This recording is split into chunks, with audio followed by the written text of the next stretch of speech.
Merci d'être avec nous sur TV5 Monde, c'est l'heure de votre grand angle.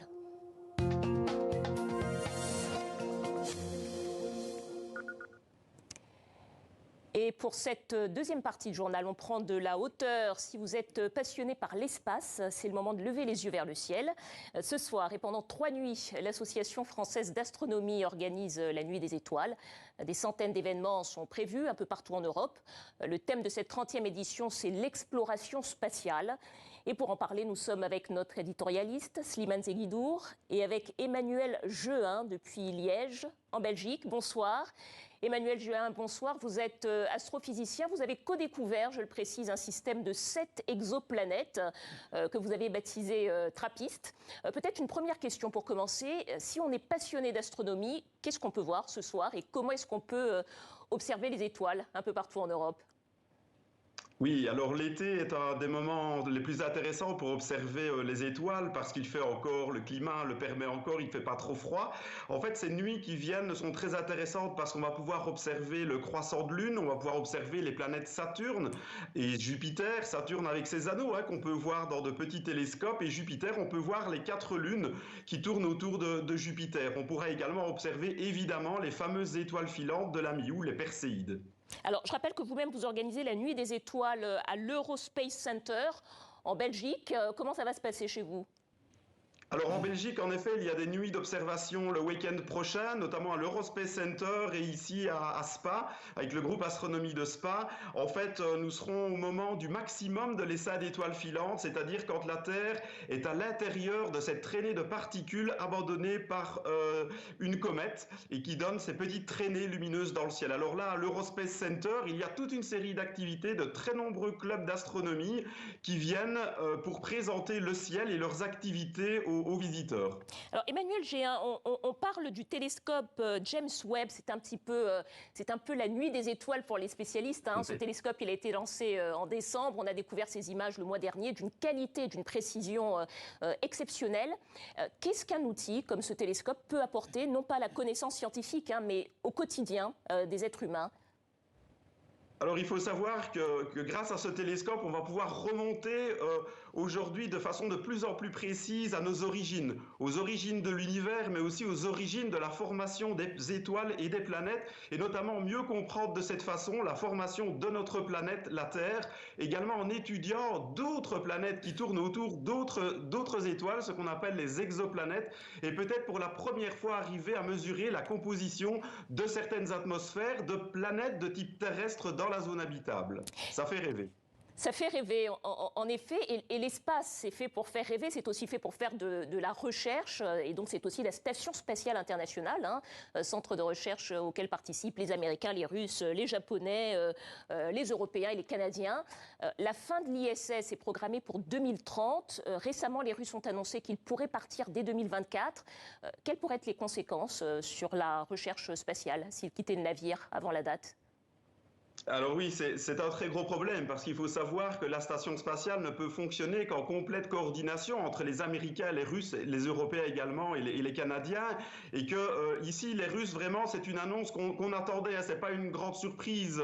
On s'attendait depuis un petit temps que les Russes allaient se retirer de la station parce que d'abord leurs modules deviennent très âgés, ont beaucoup de problèmes techniques, et puis évidemment avec le problème géopolitique, la guerre actuelle en Ukraine, il est très difficile de discuter calmement entre les deux parties, et c'est vraiment un gros problème, comme je le dis, parce que je pense qu'on est à un tournant de l'histoire spatiale, comme il y en a eu beaucoup dans l'histoire de l'espace. Il faut savoir que depuis 25 ans, les vols habités dans l'espace se font en commun entre les Américains, les Russes et d'autres pays, et que la station internationale était une sorte de symbole où de très nombreux pays, à plus de 19 pays ont envoyé des astronautes réaliser des milliers d'expériences ensemble dans cette station. Donc c'est évidemment très triste, à la fois d'un point de vue symbolique, mais également d'un point de vue scientifique, puisque je vois difficilement comment on va pouvoir continuer à opérer cette station spatiale sans les Russes. Alors vous l'évoquez très justement, pour travailler ensemble, il faut pouvoir se parler. Est-ce que la guerre en Ukraine, quelles conséquences plutôt concrètes la guerre en Ukraine a eu sur le travail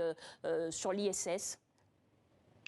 Alors en fait, depuis un petit temps déjà, les Russes étaient désengagés de certaines activités scientifiques en commun, notamment avec les Allemands. Donc on voyait bien que ça allait arriver. Puis également, il faut savoir qu'une mission spatiale très importante sur laquelle les Européens ont travaillé depuis une dizaine d'années, ExoMars, vient d'être annulée parce qu'il fallait lancer cette mission grâce aux fusées russes. Et notamment, les Russes avaient un rôle important à jouer pour l'atterrisseur de ce module ExoMars sur la planète Mars. Donc c'est vraiment un énorme gâchis. Bien sûr, les Européens vont rebondir, essayer de trouver de nouveaux partenaires pour pouvoir faire réaliser cette mission. On a le sentiment qu'il y a une nouvelle organisation de l'espace qui est en train de se mettre en place, que chaque agence spatiale prépare des programmes en solo. À quoi est-ce que ça pourrait ressembler? Et puis, est-ce que ça pourrait fonctionner? Est-ce qu'il n'y aurait pas des perdants, voire des grands perdants? Oui, alors c'est clair qu'on voit également la Chine qui depuis plusieurs années est en train de montrer ses capacités incroyables à pouvoir travailler dans l'espace avec pas plus tard qu'il y a 2 semaines l'envoi du second module pour la station spatiale chinoise. On voit que les Chinois et les Russes ont dit qu'ils allaient travailler ensemble pour l'établissement d'une base sur la Lune. Les Américains également ont un projet d'une station spatiale autour de la Lune. Donc on voit qu'il y a en effet de grands changements qui sont en train de se dessiner dans les années qui viennent. Alors, la station spatiale ne va pas être abandonnée tout de suite, il faut bien le préciser. Les Russes ont dit qu'ils allaient honorer leur travail jusqu'en 2024, date à laquelle ils avaient signé un contrat pour pouvoir travailler. Mais en effet, à l'aube de 2025, je pense que les choses vont fortement changer. Merci beaucoup Emmanuel Jehin. Je me tourne à présent vers notre éditorialiste, Slimane Zeguidour. Bonsoir. Alors on l'entend et on l'a deviné à demi-mot, l'espace ça ne sert pas qu'à faire de la recherche scientifique, ça ne sert pas non plus qu'à des observations militaires, qu'à des observations pacifiques, pardon, je m'avance un peu, mais effectivement on se rend compte que l'espace est de plus en plus militarisé. Comment ça se manifeste? Écoutez, la conquête spatiale a déjà commencé pendant la guerre froide. Les Russes ont lancé leur premier satellite en 1957. Donc, peu ou prou, il y avait une volonté, à travers la conquête spatiale, non seulement d'asseoir un prestige géopolitique, mais aussi d'avoir une vocation aussi militaire, ne serait-ce que dans les capacités d'observation. Depuis, les techniques se sont développées, la conquête s'est élargie, de nouveaux acteurs sont entrés, et il y a toujours eu une intention militaire derrière, au point que les Américains avaient envisagé dans les années 50 de faire exploser une bombe atomique sur la Lune, à la fois pour le prestige, mais en même temps comme effet dissuasif. Depuis, comme le disait Emmanuel Jehin, il y a de nouveaux acteurs. Il y a les Chinois, évidemment, qui sont extrêmement offensifs. Il y a évidemment les Russes, les Européens. Il y a les Brésiliens qui développent des techniques spatiales assez avancées, qui ont une base dans Alcantara, qui est la plus proche de l'équateur, pas loin de la Guyane. Il y a les Indiens, les Israéliens, les Iraniens. Donc tous ces pays-là développent des techniques spatiales, envoient des satellites, développent aussi des armes balistiques, qui sont donc des armes qui passent par la partie extra-atmosphérique. Et donc tout ça pose des problèmes de comment sécuriser. Chaque pays se pose la question de comment sécuriser sa flotte spatiale.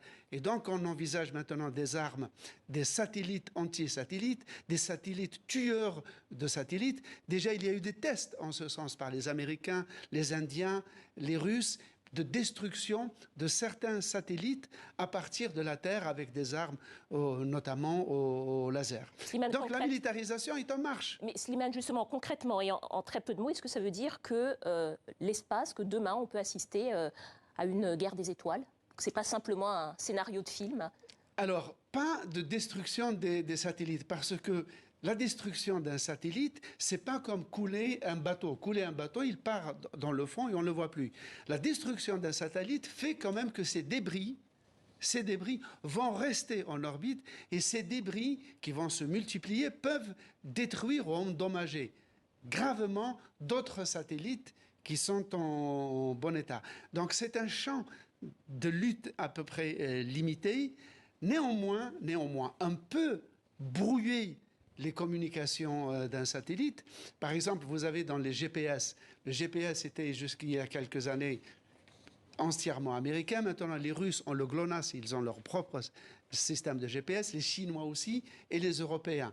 Mais la question des communications, du renseignement, de l'espionnage spatial peut pousser ou tenter des États à vouloir perturber les satellites de leurs rivaux. Et d'ailleurs, un chiffre seulement, 50% des dépenses spatiales ont une vocation peu ou prou militaire et 90% de ces dépenses militaires sont américaines. Merci Slimane. Je reviens vers vous, Emmanuel Jehin, vous êtes toujours avec nous.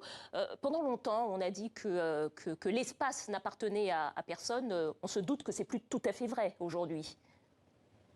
Alors oui, on aimerait bien que l'espace ne serve qu'à pouvoir faire des choses pacifiques, notamment la connaissance par l'étude de l'univers. Mais aujourd'hui, on remarque bien que la guerre des étoiles, elle a commencé.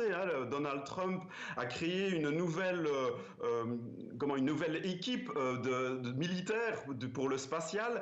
On voit tous les jours avec la guerre en Ukraine ces images satellites qui montrent ce qui se passe quelques heures après seulement des attaques. Donc en fait, ceux qui dominent l'espace dominent la Terre en réalité. C'est très important aussi pour protéger la Terre, mieux comprendre le réchauffement climatique, par exemple, mais on se rend bien compte qu'au niveau stratégique, c'est extrêmement important. Et en fait, les grandes puissances voient même au-delà, puisqu'aujourd'hui, c'est une nouvelle conquête de la Lune qui se prépare, puisque sur la Lune, il y a également énormément de réserves naturelles qui manquent sur Terre et qui vont dans les années futures, notamment pour l'énergie propre, la fusion nucléaire, permettre d'aller rechercher de l'hélium-3 sur la Lune pour les centrales à fusion nucléaire du futur. Merci à vous, Emmanuel Jehin, astrophysicien et découvreur de planètes depuis Liège en Belgique. Merci à vous, Slimane Zeguidour. Merci à tous les deux. Voilà.